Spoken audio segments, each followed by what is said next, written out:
Hello friends, आप सभी का एक बार फिर से मेरे इस चैनल पर स्वागत है। आज हम डिस्कस करेंगे क्लास 8 की बुक फर्स्ट हनी ड्यू की एक पोम द स्कूल बॉय। यह विलियम ब्लेक के द्वारा लिखी गई एक बहुत ही अच्छी पोम है। तो चलिए शुरू करते इसके बारे में पढ़ना।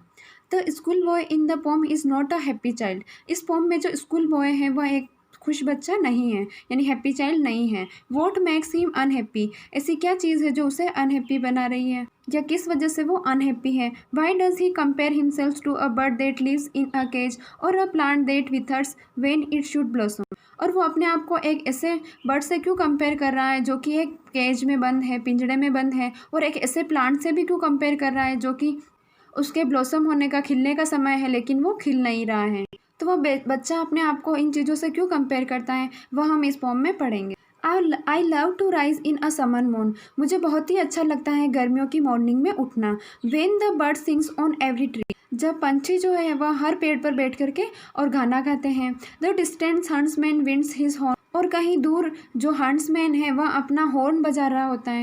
And the skylark sings with me. और स्काईलार्क पक्षी जो है वह मेरे साथ गाती है। ओ वोट स्वीट कंपनी। तो मैं और स्काईलार्क पक्षी जो है वह दोनों मिलकर के बहुत ही ज़्यादा अच्छा गाते हैं, और हम दोनों की कंपनी जो है वो बहुत ही स्वीट है। But to go to school in a summer morning. पर वहीं पर गर्मियों की सुबह में स्कूल जाना, O it drives all joy away. ये हमारी सारी खुशियों को दूर भगा देता है। Under a cruel eye outworn. एक निर्दयी आंखों की निगरानी में the little ones spend the day in sighing and dismay. Cruel's eye यहाँ पर कहा गया है टीचर्स के लिए। तो टीचर्स की निगरानी में जो छोटे छोटे बच्चे हैं वह अपना पूरा दिन बिताते हैं, साइंग करते हुए, दुखी होते हुए और बोर होते हुए। Then at times I drooping sit. और मुझे कई घंटों तक झुक करके बैठना पड़ता है क्लासरूम में। And spend many an anxious hour. और मुझे कहीं एन एक्सियस आवर कई घंटे बिताने पड़ते हैं अपनी क्लासरूम में। Nor in my book can I take delight. और ना ही तो मुझे अपनी किताबों में खुशी मिलती है, not sit in learning power. और ना ही मुझे क्लासरूम में बैठ करके और पढ़ाई करने में खुशी मिलती है। Worn through with the dreary shower. क्योंकि मैं ऊब गया हूँ लगातार टीचर्स के लेक्चर्स की वजह से।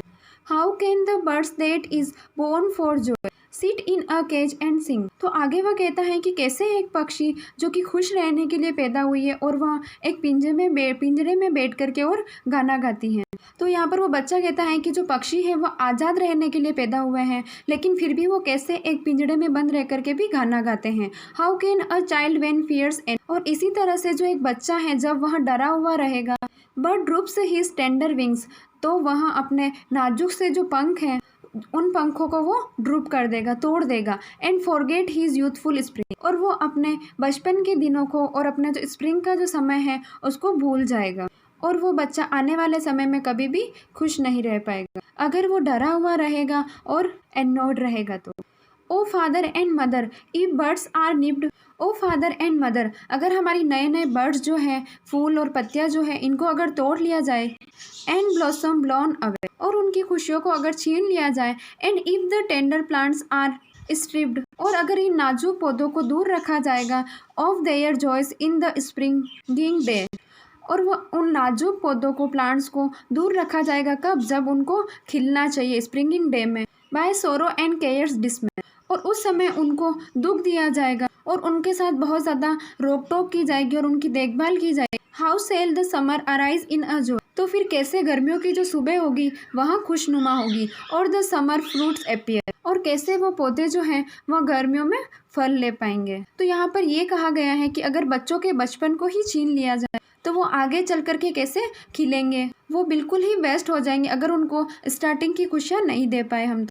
तो इस पोम में राइटर के द्वारा यही बताया गया है कि बच्चे जो होते हैं उनको क्लासरूम में बंद रह करके पढ़ाई करना बिल्कुल भी अच्छा नहीं लगता है। उनको अच्छा लगता है बाहर बैठी हुई चिड़ियों को देखना और समर की जो मॉर्निंग है उसको एंजॉय करना। क्लासरूम में बंद रह करके और बोरिंग लेसन जो है टीचर पढ़ाती है उनको पढ़ना वो बच्चों को बिल्कुल भी पसंद नहीं आता है, और वो इस बात से बिल्कुल भी खुश नहीं रहते हैं। तो फिर वो अपने आप को एक बर्ड से कंपेयर करता है और वो सोचता है कि बर्ड्स जो है वह फ्रीडम के लिए पैदा हुई है, यानी आज़ाद रहने के लिए पैदा हुई है। फिर भी अगर उसको एक पिंजड़े में बंद कर दिया जाए तो वह उसमें रह करके कैसे गाना गाती है, और उस पिंजड़े में रह करके अगर वो गाना भी गाती है तो वो वहाँ पर कैसे खुश रह पाएगी। और इसी तरह से आप लोगों ने हमें भी पिंजड़े में बंद कर रखा है, तो हम भी किस तरीके से खुश रह पाएंगे। तो उस बच्चे को ना ही तो अपने क्लासरूम में इंटरेस्ट आता है और ना ही उसे उसके टीचर जो पढ़ाते हैं वो उसको बिल्कुल भी पसंद आता है, और उसे अपनी बुक्स भी पसंद नहीं आती है। और फिर वो लास्ट स्टेज वाले स्टेज में अपने पेरेंट्स से भी यही कहता है कि आप अगर हमें बाहर नहीं रहने दोगे, खेलने नहीं दोगे, तो हम किस तरह से ब्लॉसम हो पाएंगे, और आपने जो है हमारा सारा का सारा जॉय जो है हमारी लाइफ से निकाल लिया है, तो हम किस तरह से खुश रह पाएंगे। तो यही इस पूरी पोम में बताया गया है। तो ये पोम लिखी है विलियम ब्लेक ने। आई होप आप सभी को ये पोम समझ आई होगी।